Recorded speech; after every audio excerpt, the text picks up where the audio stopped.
Olá, boa noite, amigos da Pro Krav Maga Brasil e de todo o Brasil. Tudo bem com vocês? Novamente aqui o professor Andrade.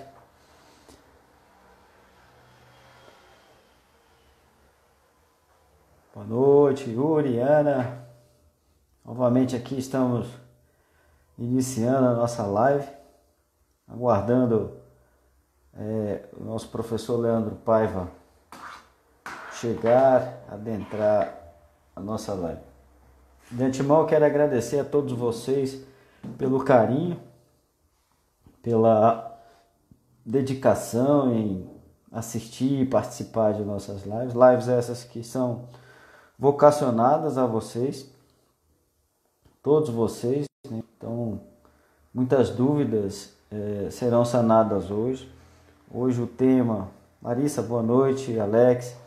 O tema é muito interessante, ele não diz respeito, é uma preocupação nossa de não fazer propaganda, não é nosso objetivo, único e exclusivamente o comercial, pelo contrário, é debater, fomentar o debate, estimular no tocante a esse conteúdo que eu considero tão negligenciado, que são as lutas, as artes marciais e as modalidades esportivas de combate.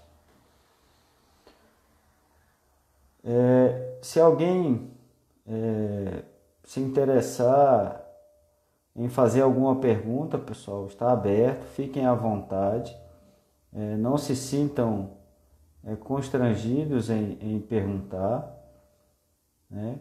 E fiquem à vontade, tá? Em todos os momentos que quiserem, estão liberados para fazer.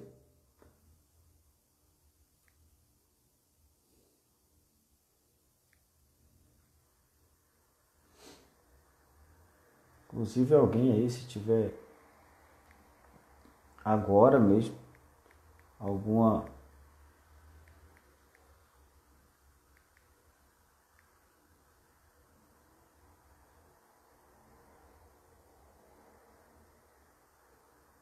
Olá, Fábio, Fernando, tudo bem?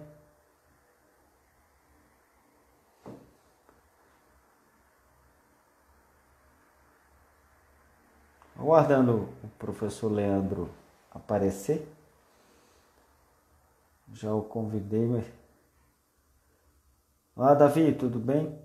Pessoal, alguma pergunta até então? Vocês sempre ficam me perguntando no privado, professor, e tal coisa, tal coisa. Façam agora, né? Antes da chegada dele.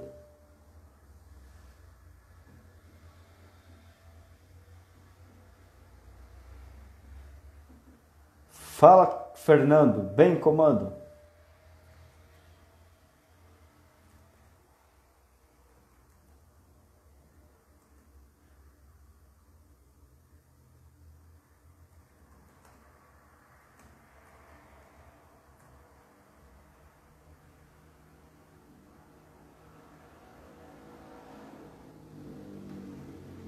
Estou à disposição.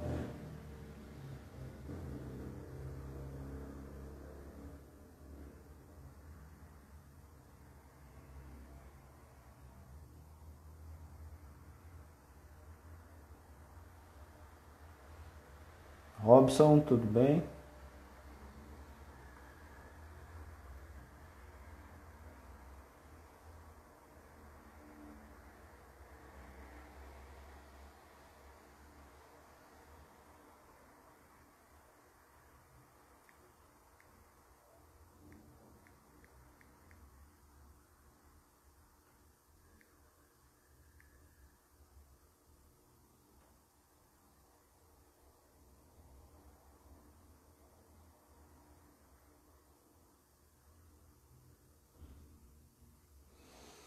Olá, Clarissa. Alex, novamente.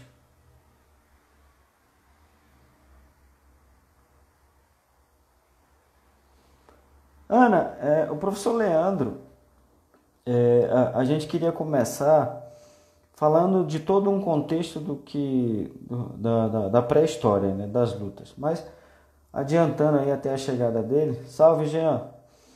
qual a importância do Krav Maga no mundo atual? Deixa eu te perguntar, a importância relacionada ao quê? Porque para a gente entender a importância dele para o contexto atual, nós precisamos entender a sua origem. Você poderia me ajudar aí na tua colocação?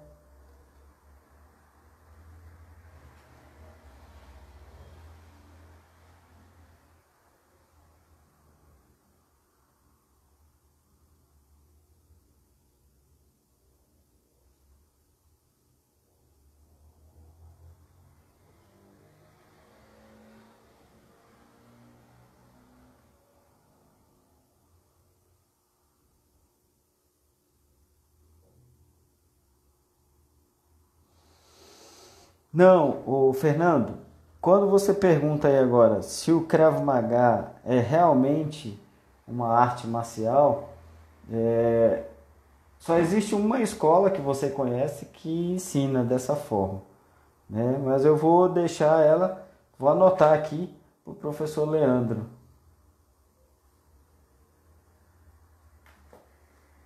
Já estou aguardando ele aqui.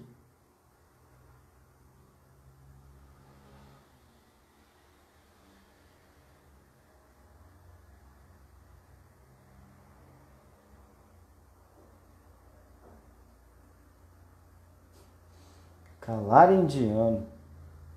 Olá, Alisson, tudo bem?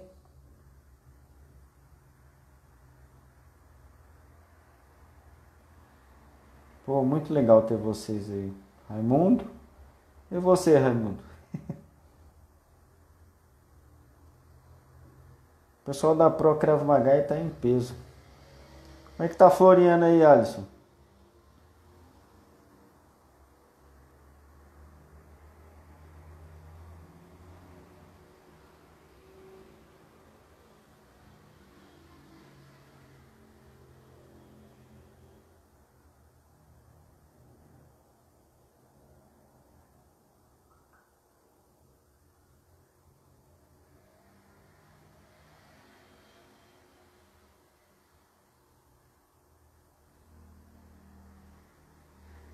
Pessoal, eu tô aguardando a pergunta de vocês, tá?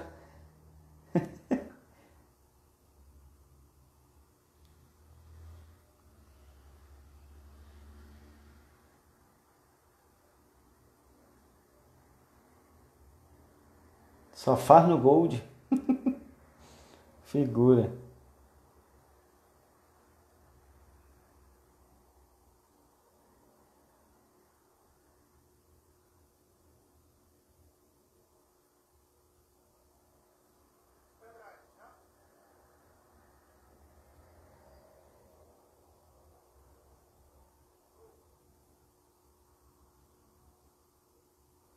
Olá, professor, tô só aguardando o senhor aí no Instagram.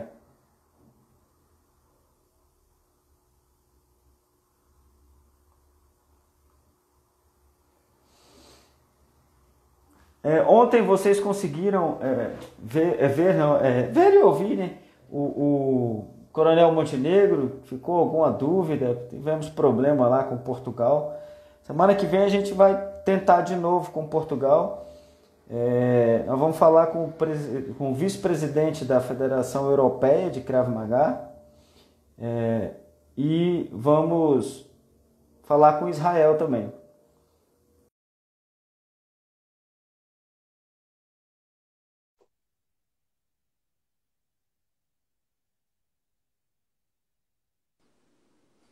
Professor Leandro, olá, boa noite, tudo bem? Boa noite, tudo bem? Como é que tá, Andrade?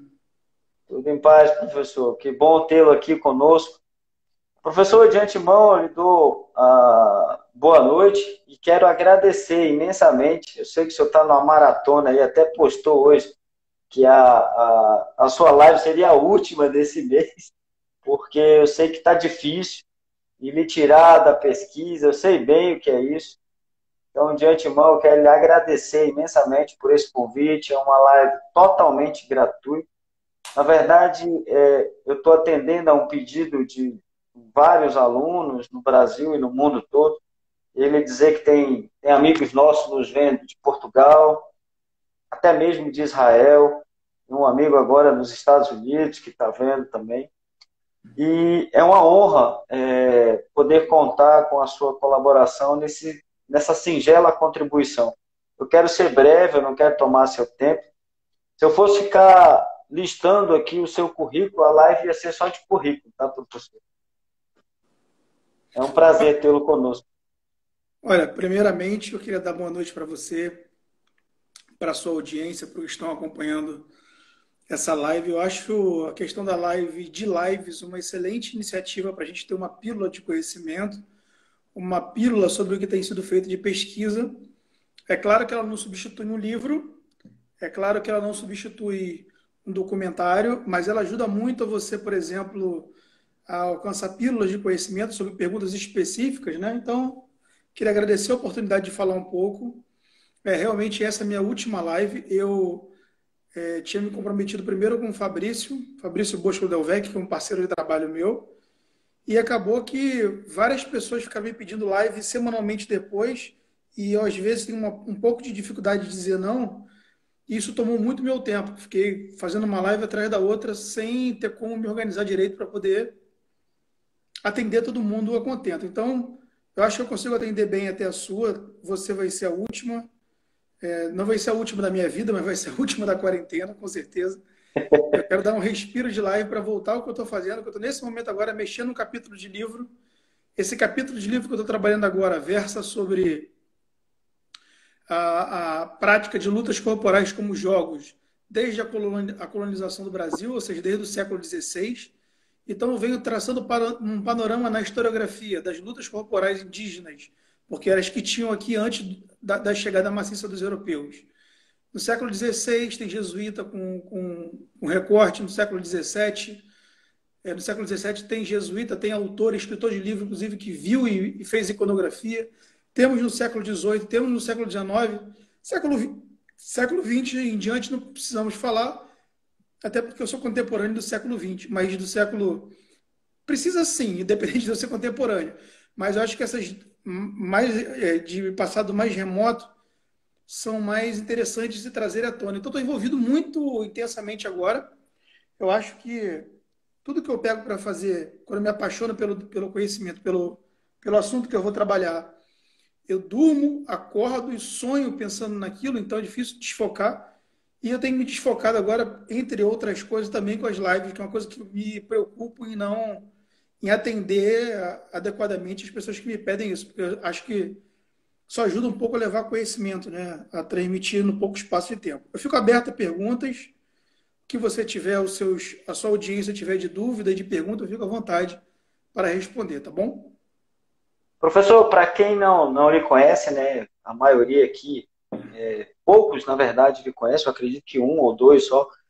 Eu queria só lhe apresentar o professor Leandro Paiva, apesar de estar aí no anúncio, formado em educação física, história. Ele não é só um apaixonado, mas ele é uma pessoa extremamente vocacionada e é militante das lutas. Ele escreveu o livro Pronto para a Guerra, preparação física para o combate, e eu estava lá no lançamento, que é o olhar clínico das lutas, artes marciais e modalidade de combate. Além de um trabalho maravilhoso aí na Serra da Capivara, tá, professor? Porque eu não estou mais em Teresina, agora eu estou em Brasília. E ele pesquisou a origem do homem americano, alguns mesomorfos com sinais de lutas pré-históricas.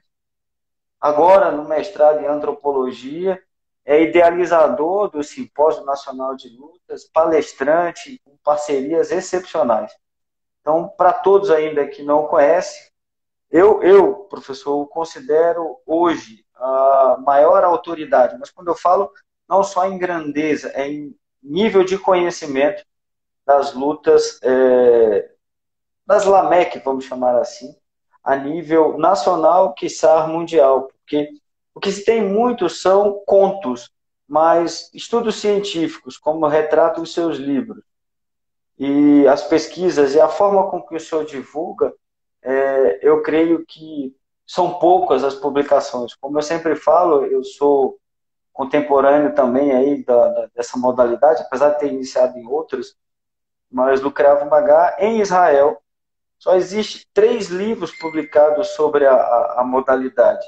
Desses 3, 2 têm um linguajar totalmente americanizado e técnico de explicações do que como fazer e não da sua origem. Mas, mais uma vez, lhe agradeço. Eu separei aqui algumas perguntas para que o senhor possa ficar bem à vontade. Muita gente me pergunta, eu replico o que aprendi e compartilho com o senhor, mas eu queria que o senhor diferenciasse, em poucas palavras, não precisa se alongar, a diferença entre as lutas, as artes marciais e as modalidades de combate. Olha, essas diferenças no âmbito da produção desse livro que você mostrou me pareciam à época diferenças mais fronteiriças, com fronteiras mais claras. Hoje, no primeiro capítulo desse livro, eu trato sobre essa questão. Capítulo 1 é justamente sobre isso, as diferenças entre lutas, artes marciais e modalidades esportivas de combate.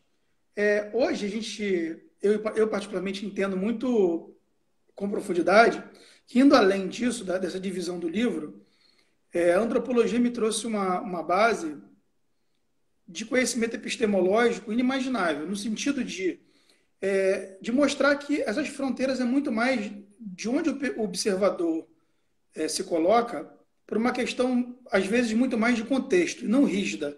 Vou explicar por quê. Nesse livro, a gente divide lutas como baseado numa explicação grega chamada agon, que ela exibe um antagonismo, uma diferença entre opostos, né? Um antagonismo entre opostos. Então, basicamente, pode ser 2 ou mais. Baseado nesse radical agon, foram definidos de forma assim, mais classificatória lutas, a palavra lutas. Artes marciais, o nome vem de guerra, porque marcial é um nome romano, baseado no deus Marte, que é o deus da guerra, e inspirado no deus romano Ares, no deus grego Ares, que também é o deus da guerra. Então, a arte marcial, pela etimologia, seria uma arte de guerra. Tá? Porque a palavra em si, uma palavra tradicionalizada ou dicionarizada, ela não explica todo o conceito, né? Ela explica mal o emprego da palavra, mas todo o conceito ela não explica. E modalidades esportivas de combate já versam sobre aquelas que são mais institucionalizadas, em que existem uma série de regras, em que existem troféus, em que existem, por exemplo, instituições que as regulamentem e etc. Então, essa seria uma distinção clássica entre luta, arte marcial e modalidade esportiva de combate. Só que eu tenho falado ultimamente, eu tenho reiterado, complementarmente a essa divisão mais classificatória para estudo, é que, por exemplo, você precisa redefinir isso de acordo com o contexto. Isso aí se torna, em parte, uma generalização. Por quê? Por exemplo, o Taekwondo. Só um exemplo, tenho outros aqui para te dar, mas, por exemplo, o Taekwondo. Ele iniciou originalmente como uma luta tradicional. A gente chamou de tradicional o que já estava ligado à cultura de um povo. Às vezes, a própria luta como um jogo funde a cultura. E não é parte da cultura, ela gera a cultura. Então, a primeira questão é essa. Com o passar do tempo, a Coreia, naquela região onde hoje é a Coreia, enfim, se envolveu em uma série de guerras, ela foi obrigatória no âmbito do exército coreano. Virou uma arte marcial, uma arte de guerra. E, por fim, mais recentemente, ela está sendo completamente ressignificada nos Jogos Olímpicos como uma modalidade esportiva de combate, tirando todo aquele aspecto mais de defesa pessoal, mais agressivo, que a luta tem. É uma luta muito mais de marcação de pontos, etc., que tem a ver com, digamos assim, com o escopo das modalidades esportivas de combate. Aí você me diz o que ela é. Depende, em contexto histórico, em contexto contemporâneo, você tem que definir isso, é a minha sugestão, baseado de onde o observador está e de onde ele quer colocar ela dentro do contexto que ele usa. Muito bom, obrigado, professor. Olívia, você que é praticante de taekwondo, é atleta, me fale aí a sua pergunta, ela está aqui me perturbando. Mas, por outro lado, professor, nós temos diversos problemas, né, surgidos após a Lei 9696, que separou, né, a fiscalização do sistema CREF-CONFEF do profissional de educação física. E aí nós tivemos aí, devido à esportivização, a banalização das modalidades esportivas de combate, principalmente das artes marciais. Houve aí uma polarização muito grande. Qual a sua avaliação desse contexto? Primeiro que eu acho que essa polarização foi muito mais do Brasil, porque em outros países são poucos os mecanismos que o Estado, com E maiúsculo, possui para poder fiscalizar classes de trabalhadores. Lógico, não estou sendo leviano dizendo que não existe isso em outros países. É claro que existe, mas não na educação física. E não como foi feito aqui no Brasil. Para deixar isso bem claro. A segunda questão é que isso é um ponto bem polêmico. Porque vai muito de como você enxerga exatamente o que eu falei antes. As lutas como observador. Eu, particularmente, que transito pelos dois mundos, aliás, hoje transito por 4 mundos, né? O mundo da educação física, o mundo da história, o mundo da antropologia e o mundo da arqueologia. Então, eu que transito todas essas áreas, e também, claro, que às vezes não se ligam, eu fundo todas elas no objeto de estudo lutas, mas às vezes elas não se fundem, né? São separadas. Então, que transito também nas lutas, qual é a minha opinião sobre isso? Eu acho que o CREF surgiu no momento, o Conselho Federal de Educação Física, onde havia uma necessidade de regulamentação, dado que muitas pessoas que não eram dentro da área executavam atividades de qualquer forma, pondo em risco a população. Então, o papel do CREF e do CONFEF, nesse sentido, eu acho importantíssimo. Mas, posto isso, com relação às lutas, elas preconizam, elas pressupõem uma formação muito mais completa e que ela pode se aperfeiçoar e ser aprofundada, sim, com a utilização dos conhecimentos da educação física. Mas eu acho que para você colocar a educação física como a entidade controladora e fiscalizadora da arte marcial, passa a ser uma reserva de mercado, na minha opinião. É uma forma de você ampliar as bases de trabalho para educadores físicos e prejudicar toda uma classe de técnicos, professores, inclusive de alunos, atletas, que já tinha estabelecido previamente o uso, digamos assim, o uso, mal falando que isso tem um nome específico, um uso capião, não só de um conjunto de técnicas, mas também de um conjunto filosófico, moral e ético relacionado a isso. Tá? Por outro lado, como as coisas estão também, não considero que estejam adequadas. Eu acho que os respectivos conselhos de cada modalidade deveria trazer como obrigatoriedade a graduação em faixa preta e, mais do que isso, a manutenção dessa graduação, para quem já é graduado, passar por algumas aulas que eu considero conhecimento básico, mínimo. Por exemplo, primeiros socorros. Ah, eu não sei estudar, eu tenho ensino primário. Ah, eu não sei estudar, eu sou alfabetizado. Mas primeiro socorro você vai saber fazer. Você pode ser analfabetizado. Mas se você pelo menos dominar, olhar e seguir as técnicas de primeiro socorro, você vai conseguir executá-las. Então, eu parto do princípio que existem coisas básicas que deveriam sim ser obrigatórias. Agora, tem um conselho que regulamente, tem um conselho que exija e cobre isso, como é o de educação física, eu já não concordo. O professor Alisson, da Universidade Federal do Piauí, está perguntando aqui. Ó, eu noto que na visão do professor Leandro, a perspectiva de observação é importante na análise das lutas. Como é que o senhor entende, professor, a questão do lugar de fala na observação dos comportamentos de praticantes? Lugar de fala. Você tem que trabalhar. Aí faz uma questão metodológica.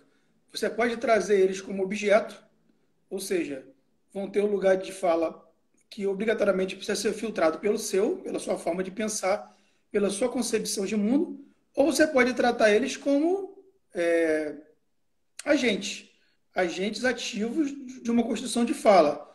Essa dialética, esse diálogo tem que ser construído metodologicamente no trabalho, tem que ser explicitado. Eu acho que isso é importante de acordo com o trabalho de cada um. Mas, mais do que isso, você tem que sempre trabalhar a questão da alteridade, que ela é uma questão tão cara na antropologia, na etnografia, e que tem sido mal empregada na educação física, ao meu ver. Que a questão de alteridade é você se afastar de todo aquele seu arcabouço que você já traz, do que é certo, do que é errado, etc., para tentar entender se colocando no lugar do outro, as diferenças baseadas na visão do outro. E a alteridade te traz um bom espaço para poder trabalhar, para poder pensar esse tipo de discussão. Professor, já tem algumas pessoas aqui mudando um pouco o foco, e aí eu queria só responder a pergunta aqui do Jonatas, que ele está perturbando. Jonas, novamente, é porque no início você deve ter perdido.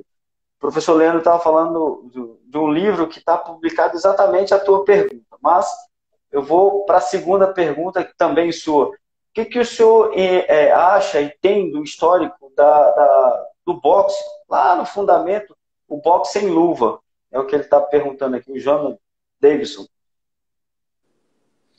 Olha, as luvas servem para duas coisas. Antes de qualquer coisa, proteger a mão.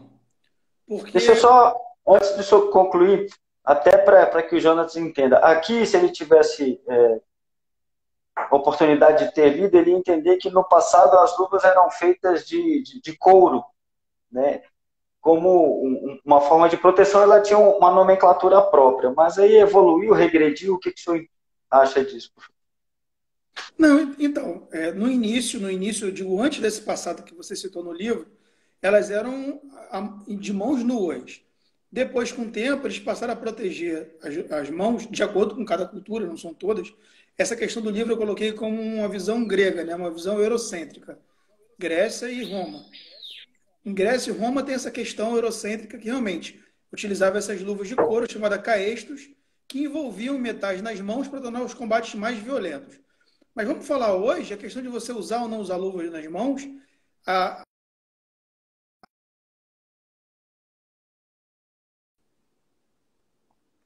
luvas de MMA, por exemplo, essas de menor tamanho, elas protegem muito pouco o cérebro de impacto. O que protege é as mãos de uma lesão mais aprofundada. Porque, por exemplo, tem vários amigos meus e ex-alunos ou amigos que foram lutadores ou são lutadores de MMA e que vira e mexe tem que fazer cirurgia no dedo, na mão, porque mesmo com uma proteção muito maior, mesmo com toda uma bandagem, ele machuca a mão lutando MMA. Dado que a luva de MMA é feita para proteger pelo menos os dedos, mas assim mesmo, também não é uma proteção tão aprofundada como aquelas maiores no boxe.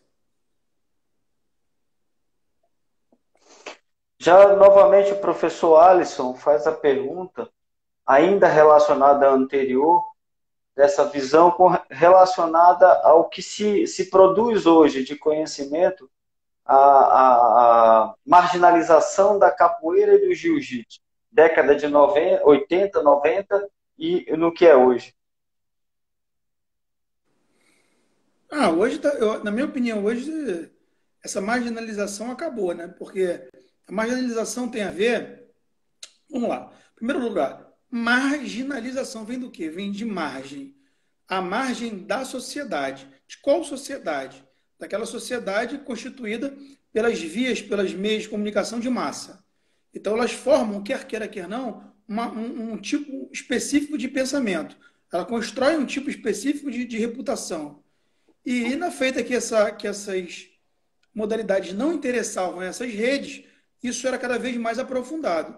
Agora, você observa que, por exemplo, quando a Globo teve o impulso de adquirir, via Canal Combate, as transmissões do UFC, que são muito mais violentas do que o próprio jiu-jitsu, são muito mais agressivos do que o próprio jiu-jitsu, praticamente não se tem mais na mídia, como era antigamente, aquelas grandes notícias sobre os lutadores de jiu-jitsu como antigamente. Será que isso aí acabou? Será que isso aí freou? Será que terminou isso?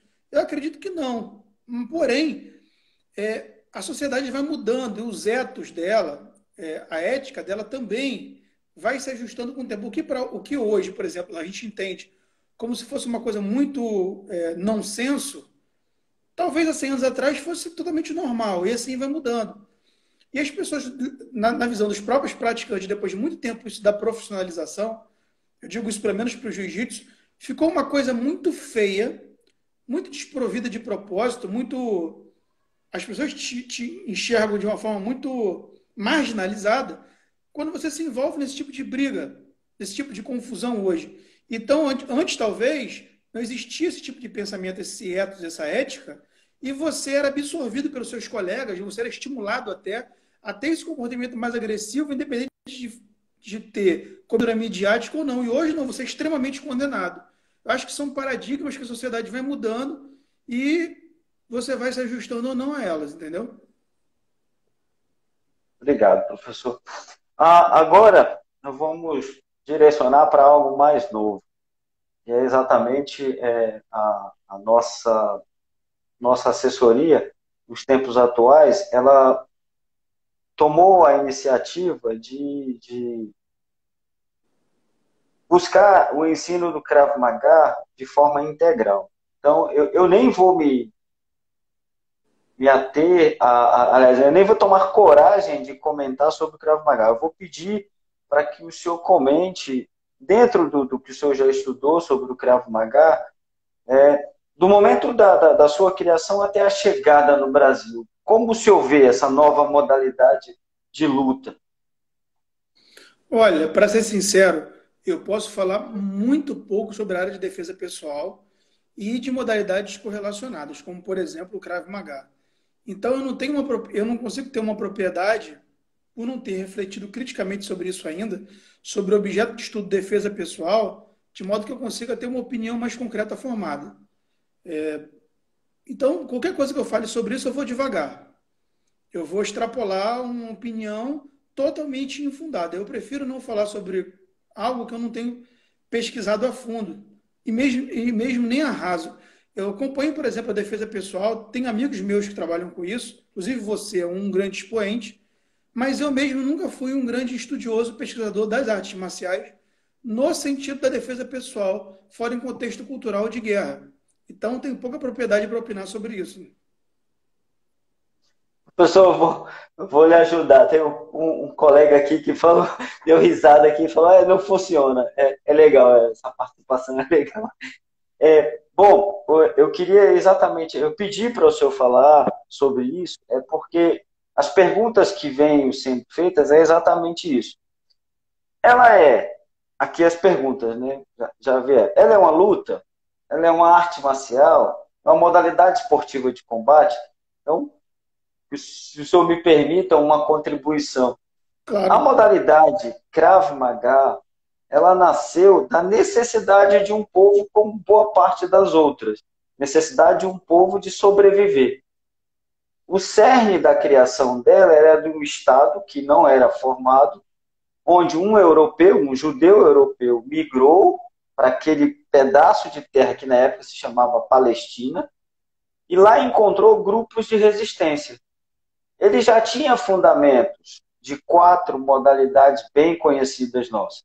O jiu-jitsu japonês, da greco-romana, na época conhecido como wrestling. Ele tinha o boxe inglês e ele era atleta de ginástica olímpica. Então, com todo esse arcabouço e a necessidade de sobreviver, o que ele fez? Ele desenvolveu, junto com as forças de defesa, uma resistência. Essa resistência deu origem ao IDF, que é o Exército Israelense hoje. E ele pegou essa proposta e desenvolveu técnicas dentro do Exército. Mas lá ele encontrou o Kung Fu, ele encontrou o Kapap, técnicas com bastão, e finalizou em 67, então por isso que é recente, com uma proposta pedagógica para o colégio acadêmico, que é a Universidade Israelense. No colégio acadêmico, ela ganhou pedagogicamente uma sequência metodológica e se transformou na modalidade que é hoje. Obrigado, Araras. A modalidade que eu esqueci do Krav Maga, o judô. Daí, o que ocorreu? Em 67, isso ganhou fama mundial. E todos os primeiros alunos, dentre os quais um reside aqui no Brasil, saiu difundindo pelo mundo. No Brasil em si, ela só chegou em 1990. E a forma com que ela chegou é que provocou em toda a nossa herança cultural de artes marciais e modalidades de lutas uma certa revolta e uma resistência. Por que eu lhe falo isso? O Krav Maga ele não é o que a mídia, essa grande mídia, divulga, mas ele é muito mais do que eles tentam colocar. Então, para nós, o que se vai para uma academia com o intuito único e exclusivamente de saúde e qualidade de vida, para Israel fazer ou treinar Krav Maga é uma necessidade de sobrevivência. Esse vínculo é exatamente a tese do meu doutorado que nós estamos fazendo aí Brasil e Israel, o UNB, Colégio Acadêmico de Wingate. Por quê? O que nos motiva a treinar? E o que nos motiva a treinar Israel? Então, essas duas vertentes. O professor Alisson ainda também continua fazendo pergunta. Essa perspectiva de estabelecer uma análise contínua, ela entra muito no aspecto que é o que a primeira pergunta dele, de como o instrutor vê a modalidade e a vende. Então, o que tem ocorrido hoje? Aí eu posso falar também que é minha outra vertente, a segurança pública. Hoje se vende um Krav Maga, o cara está de camuflado, ele segura na arma para atirar. Isso não existe. Nem lá, nem em lugar nenhum do mundo. Ninguém vai segurar uma arma e esperar ela disparar para treinar.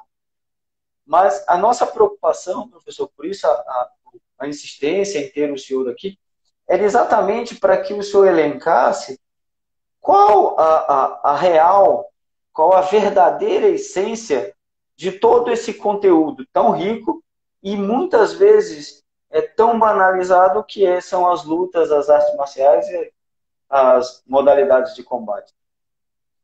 Olha, porque eu, por exemplo, pra você ter uma ideia, eu tenho na minha biblioteca particular,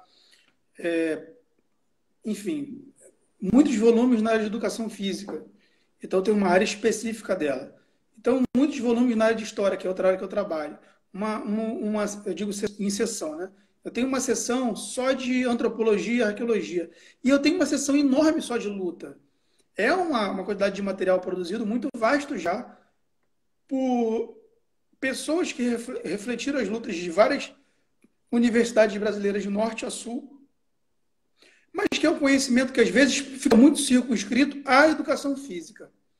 Daí eu acho que tem essa dificuldade maior, porque as lutas basicamente são vistas apenas como uma modalidade de réplica de ações motoras. Só que as lutas, no caso do que eu venho trazendo hoje mais aprofundadamente, é justamente a questão que elas, na gênese como jogo, elas fundam a própria cultura. Não é a arte marcial, a arte de guerra que vai fundar a luta, ou o que a gente chama de arte marcial, do que se pratica hoje como esporte. É a luta como um jogo, a luta como algo lúdico. Ela surgiu em gênese diferente da luta com o objetivo de violência, de matar, de brigar. E vou te falar por que eu estou te falando isso, é onde que eu estou me baseando nisso. Dois antropólogos, na verdade, é um filósofo que hoje é interpretado como antropólogo, são caros à educação física e também um pouco à antropologia, que é o Izinga e é o Kaluá. Tá? Os dois refletiram os jogos como jogos na cultura. O Izinga publicou o livro Homo Ludens, Homo, o homem que se diverte, o homem que brinca, mal falando, e o Kaluá publicou o livro Jogos dos Homens. Só que eles foram superados, na verdade não digo superados, complementados por um novo autor chamado Bartra. Ele publicou o livro Antropologia do Cérebro. Então, o que esses três têm em comum, de forma universal? É que se a gente for observar os animais, os cães, os felinos, os próprios símios, os símios que parecem conosco, como os chimpanzés, os bonobos e os gorilas, todos eles, de uma forma ou de outra, buscam de derrubar, lutar, sem necessariamente matar ou agredir ou machucar ferozmente, embora eventualmente pode ocorrer, mas não está na lógica entre eles ali, essa questão da brincadeira de luta sem se machucar.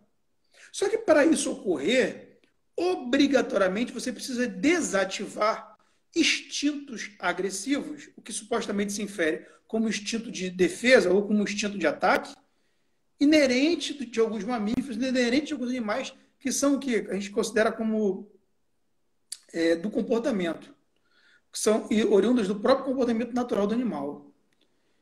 Partindo desse pressuposto, a gênese pode ser dividida, lógico, entre aquele ímpeto de defesa, de agressão, de que nós temos essa questão da agressão, da agressividade, nós, homens, mas também outros grandes primatas, mas também outros animais, vírgula.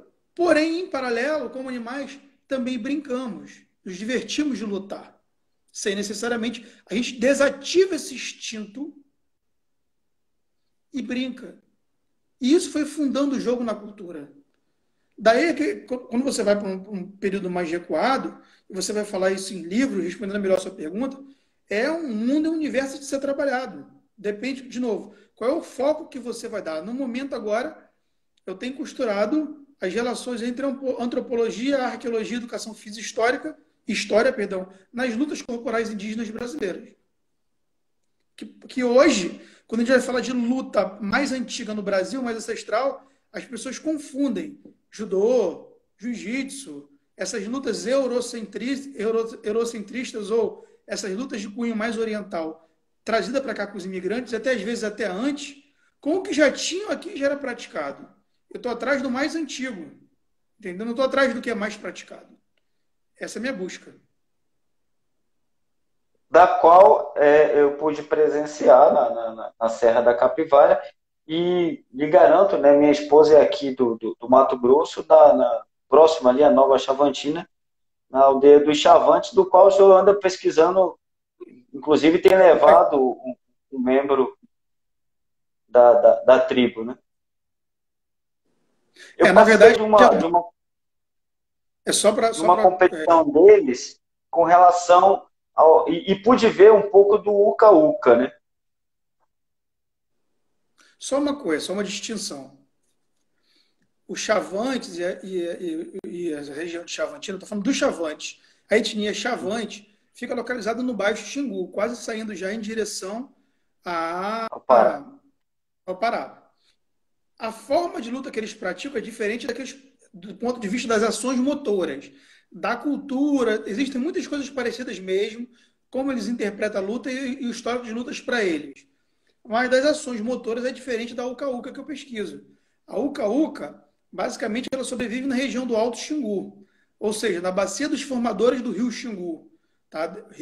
São vários rios que formam a bacia do Xingu, que não vale a pena falar aqui de um por um. Mas, enfim, ali são 9 etnias que praticam a luta, e dessas 9 etnias são divididas por 3 troncos linguísticos. Os do tronco linguístico Caribe, que são os Calapalo, Cuicuro, Matipu e Nafukua. Do tronco linguístico Tupi, nós temos os Camaiurá e os Aueti. E do tronco linguístico ou família linguística Caribe, tem os Calapalo, tem os do tronco linguístico Caribe não, o mais antigo são os, deixa eu me lembrar aqui, são os Caribes, nós temos os Tupi e os Aruaque. Esse tronco linguístico Aruaque são os Ialapiti, os Waurá, que é o povo mais antigo naquela região, e os Meinaco. Então, são 9 etnias que lutam. As características de diferenças de motoras entre eles e os Chavantes é que os Chavantes projetam utilizando as pernas e eles projetam da cintura para cima. Não pode... com as mãos. Eles podem utilizar as mãos para poder agarrar as pernas e derrubar, dentre outras formas de você vencer uma luta, que os Chavantes não podem. Os Chavantes e os Carajás é da cintura para cima. Só pode derrubar utilizando as pernas.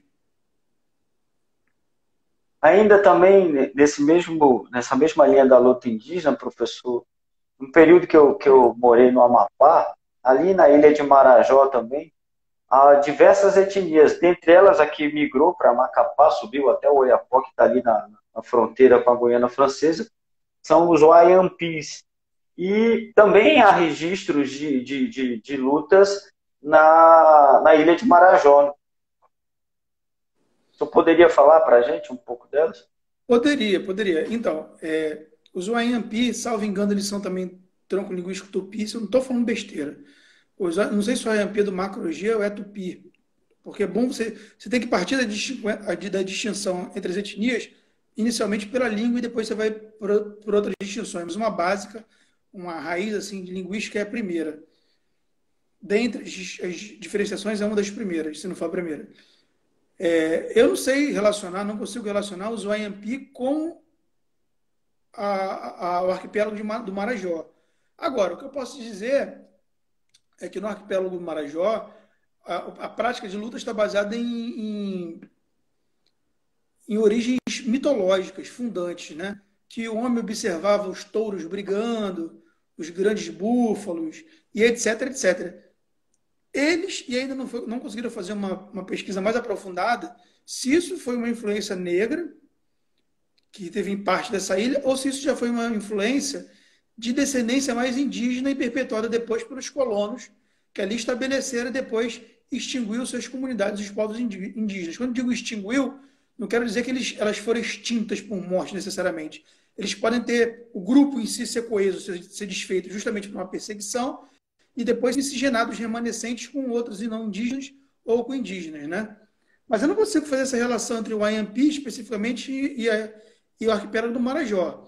Agora, tem uma forte impressão, uma forte suspeita, não pesquiso luta marajoara hoje, porque tem dois pesquisadores que estão se debruçando nisso e eu ia apontar meu canhão para lá. Depois que eu soube disso, eles são meus amigos, relaxei, porque eles são muito competentes, deixa isso com eles. Eu fico mesmo na luta corporal indígena na área do Xingu. Então, eu não consigo já fazer essa relação, mas eu acho que há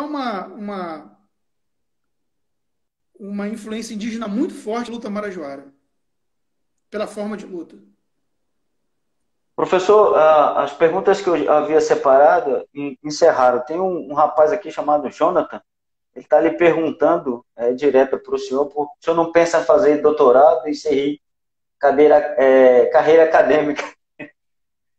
Olha, eu não penso nisso como uma coisa assim de desespero. Eu penso como um processo. Eu curto muito o que eu estou fazendo em cada momento. Então, se estiver no meu caminho de seguir alguma coisa nesse sentido, por que não? Porque eu acho que quem faz mestrado e doutorado não é uma via de regra. Mas quem faz mestrado e doutorado tem a via da educação de uma forma ou de outra, quer seja por disciplinas de estágio que você é obrigado a fazer para cumprir os créditos necessários para você concluir o mestrado ou doutorado ou não.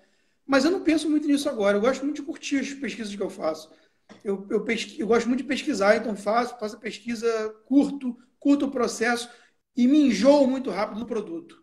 Quando o produto está pronto, eu tenho que me empolgar de novo com alguma coisa, porque É, senão.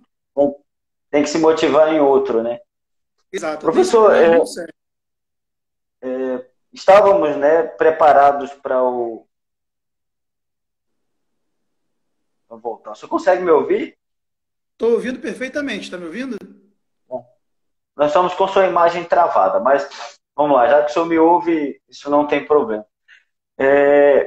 Estávamos preparados para participar do Simpósio Nacional esse ano.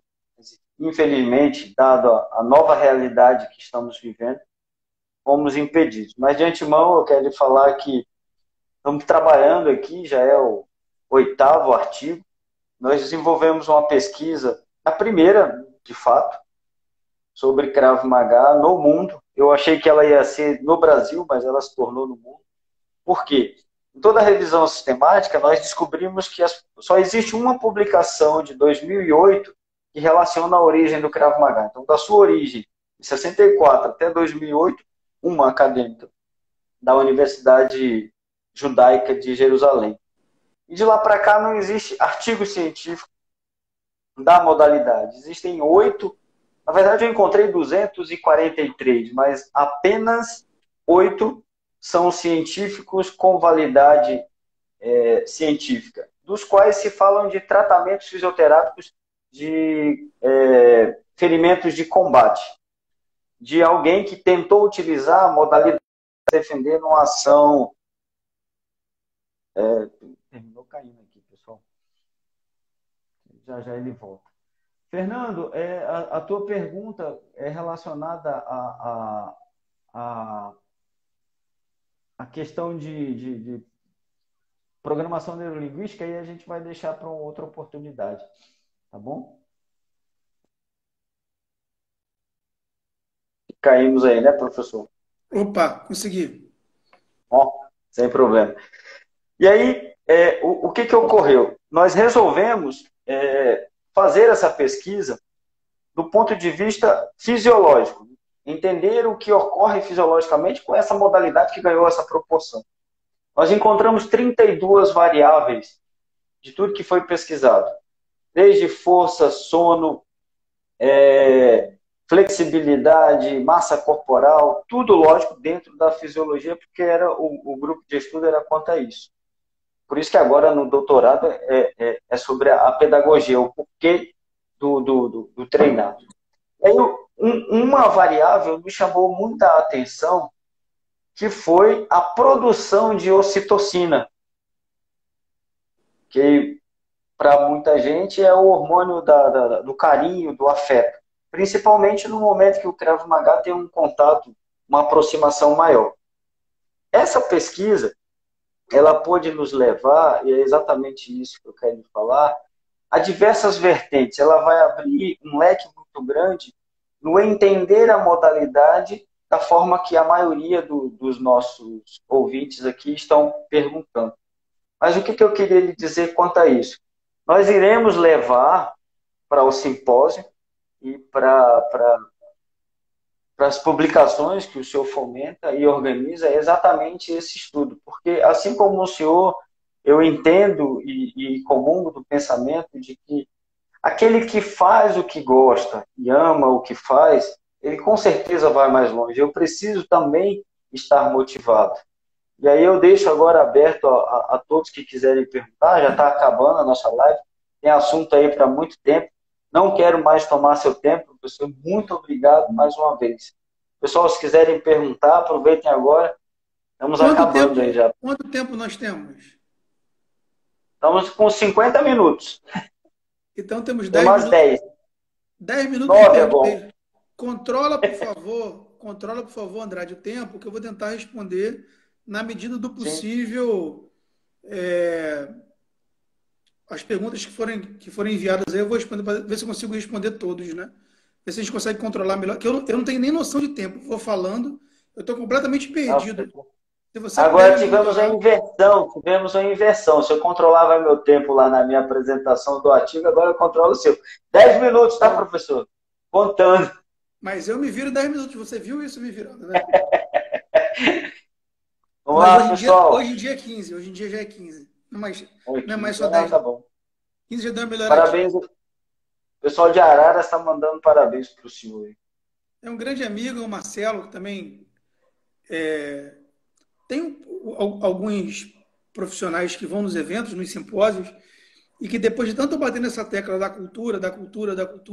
da história, da antropologia, da arqueologia, para não ver só a parte de ações motoras, técnica, tática e performance, que eu acho importantíssimo, porque é minha base, é em desempenho humano, minha base de conhecimento, eu diria até acima da minha base, é em conhecimento, em desempenho humano, que alguns, graças a Deus, começaram a atentar para isso e pelo menos 3 já começaram a trazer um olhar para isso também. Um deles é o Marcelo, que fez a pós-graduação em antropologia. Tem também o professor também que tem um projeto social muito bonito em São Paulo, de judô, que é o Mota. Ele fez a pós-graduação em museografia e patrimônio cultural. E tem agora o Márcio Custo, também do Paraná, que está fazendo a pós em história. Não, outra graduação em história. História, né? A gente tem influenciado, graças a Deus, cada um na sua área. E essa é a verdadeira essência, que eu creio que, e comungo do seu pensamento, de levar o mínimo de conhecimento, essa pequena pílula de incentivo para que novos pesquisadores despertem e a gente consiga desmistificar e, na verdade, contribuir para que quem é apaixonado possa não vender, mas que ele possa compartilhar o conhecimento de uma forma mais científica, né? Sem o achismo. Inclusive, ele está lhe perguntando aqui quando é que é o próximo livro.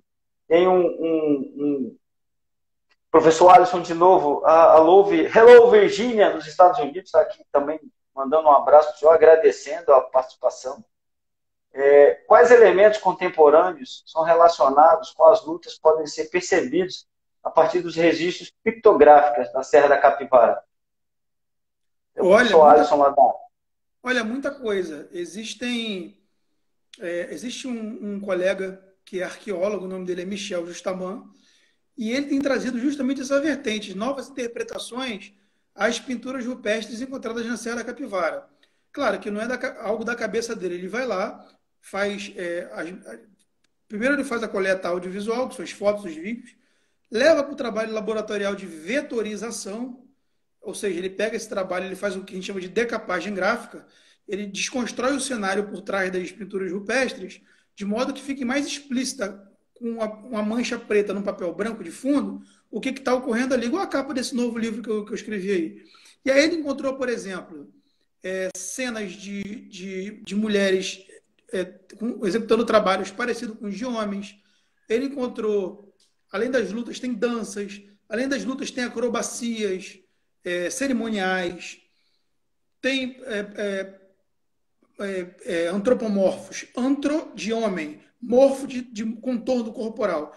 Então, desenhos de indivíduos antropomórficos portando máscaras, que são máscaras cerimoniais muito parecidas com o que até hoje são realizadas nos cerimoniais no Alto Xingu. Homossexualismo, ele encontrou pinturas de relações homoafetivas entre homens, salvo engano, entre mulheres também. Então, o homem sempre foi homem, gente. A gente tem, com toda essa modernidade, com todas essas coisas que vem acontecendo, que a gente discute sempre isso, mas os instintos, a natureza é a mesma. O que muda são o quê? Como a tecnologia e como a gente foi acumulando esse conhecimento com o passar de todos esses anos.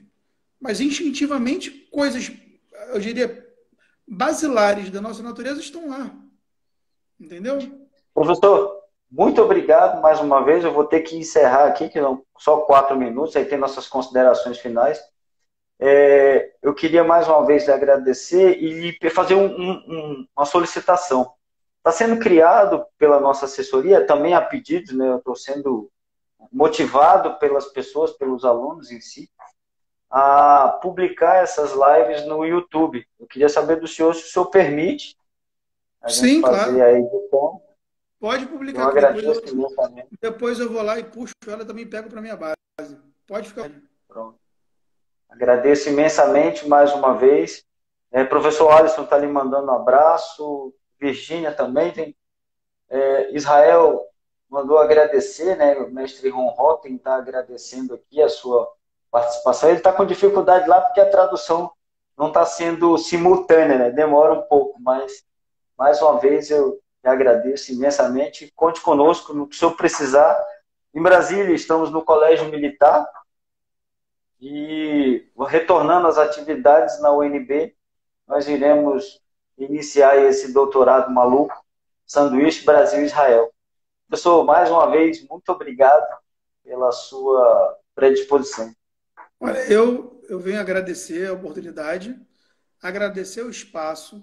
Eu desejo boa noite aos seus ouvintes, aos que te acompanharam, talvez alguns da minha base também. Eu quero mandar aquele abraço para vocês, que muitos estão. Nós estivemos próximos a alguns simpósios, estamos separados. Esse ano não vai ter simpósio em função dessa questão do Covid, da quarentena. Não tive tempo hábil. E não vai ter tempo hábil em 2020 para a gente poder trabalhar bem isso. Então, espero encontrá-los em 2021, entre novembro e dezembro, no 8º Simpósio Nacional de Lutas, comemorando 10 anos do evento. Tá? Quem puder, leve seus trabalhos. Vou esperar você lá, Andrade, que você publica muita coisa, você gosta de escrever, será bem-vindo lá também, tá bom? Então, boa noite para todo mundo e grande abraço. Forte abraço, professor. Até mais, tchau, tchau. Um abraço.